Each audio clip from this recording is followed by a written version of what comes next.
Hi, this is Tim of the 1916 Company. Welcome and thanks for logging on. If you love this watch, email me. I am still Team Mosso at thewatchbox.com. It is still in the description below. It is still your purchase and pricing email question line for buying this or any watch you see on any of our platforms. Reach out to me for pricing. I am Team Mosso at thewatchbox.com. 2021 was an interesting year for Tudor, launching the Black Bay 58 in sterling silver and in bronze.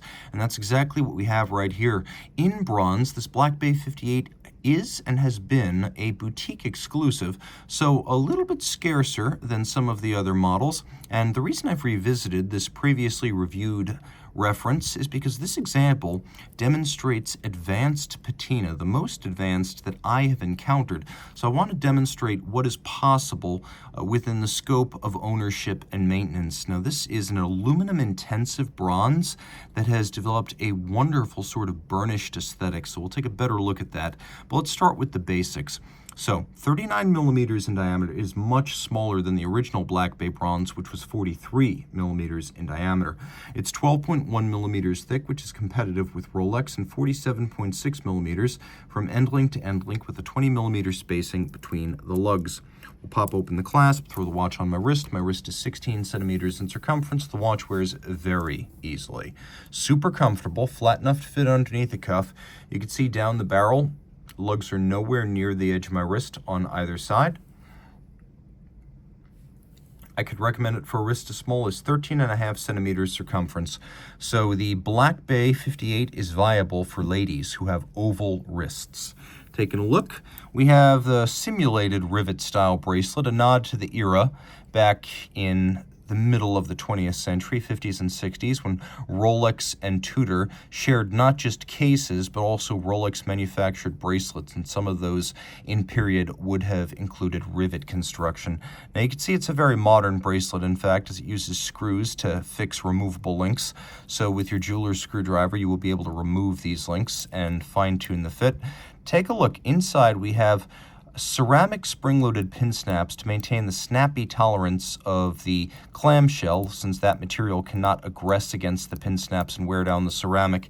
And then you can see we also have a clasp, let me demonstrate this, that incorporates a slider. You may have heard about the T-fit, which gives you several different stops, approximately 8 millimeters of adjustment in increments.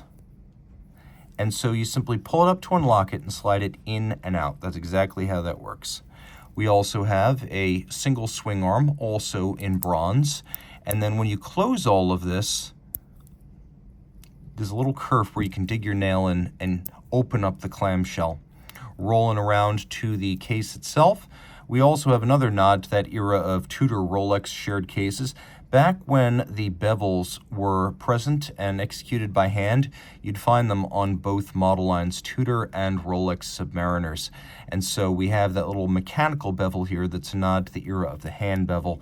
Satin across all case surfaces. We've got the early 1968 and prior Tudor Rose logo on the screw-down crown. And then on the dial, we've got the mid-1968 and later Tudor Shield logo. So we got a screw-down crown here, 200 meters of water resistance, a bezel that is 60 click, but has a nice, solid, enjoyable detent action.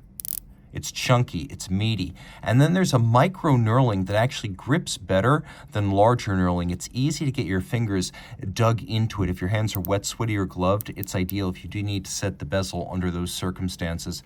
Now here we have a anodized aluminum bezel insert, and then we have a bezel pearl that is luminescent. We'll do a quick lume shot so you can see the dial. Note that all three hands are loomed, so the second hand is visible. You know if the watch is still ticking during a dive. I've always considered that to be kind of essential on a dive watch, but not every dive watch has that. Now you can reference the minute hand against the bezel pearl. Now you've got a 0 to 60 minute timer that allows you to count up to 60. I find this is actually a lot more useful than a chronograph, easier to read, and it doesn't have the downstream maintenance costs associated with a chronograph stopwatch. Take a look at the handset, and you can see it borrows from the so-called snowflake era Tudor subs that were made from about 1968 through the mid-70s. So this is not just a 1950s big crown reference. You've got that 1960s and 70s reference as well, along with the Explorer-style tri-Arabic numerals from the earlier era of the 50s and 60s. This is a watch designed roughly to mirror the salient features of a big crown Tudor Submariner 7924. With the exception of the snowflake hands. Now we've got a lovely gilt style or golden chapter ring. We've got golden plated hands, and you can see it is a certified chronometer, no date dial, all applique indices and numerals, something you wouldn't have found on a sub in the 50s and 60s. Turn it all over and you'll notice that the case back is not actually patinaed, and that's because the case back on these is actually a coated piece of stainless steel. So, yeah, you heard that correctly. Although it looks like bronze or even gold, it is actually stainless steel that has been PVD treated. So that's what's going on here. The idea here is to avoid turning your wrist blue, which bronze watches will every once in a while do. So this is your protection against that. You can see this uses a manufacturer caliber, the 5400, which is a lot like the 5600 series, only it's smaller and thinner to enable a thinner and smaller watch. So automatic winding, 70 hours of power reserve, bidirectional winding action, a hacking or stop seconds function. For stability against shock, we've got a free sprung balance and a full balance bridge for resistance against magnetism. We have a silicon escape wheel, 5-position adjusted, COSC certified Swiss chronometer status, all of this pivoting on 27 joules, and it uses what's known as a Tudor Kinesi movement. You'll also find these Kinesi movements, for example, in Chanel, in Fortis, in Breitling, but they hail from the Rolex Tudor empire, so only in a Tudor watch can they rightly be called manufacturer movements. If you love this watch, reach out to me. I am Team Mosso at thewatchbox.com for purchase and pricing details, and I wanted to give you a good look at how these aluminum bronze Black Bay 58 models patina over time, ultimately taking on a little bit of an aged and occasionally slightly burnished look. No two will be alike, but this gives you a good idea. Again, Team Mosso at thewatchbox.com for purchase and pricing details.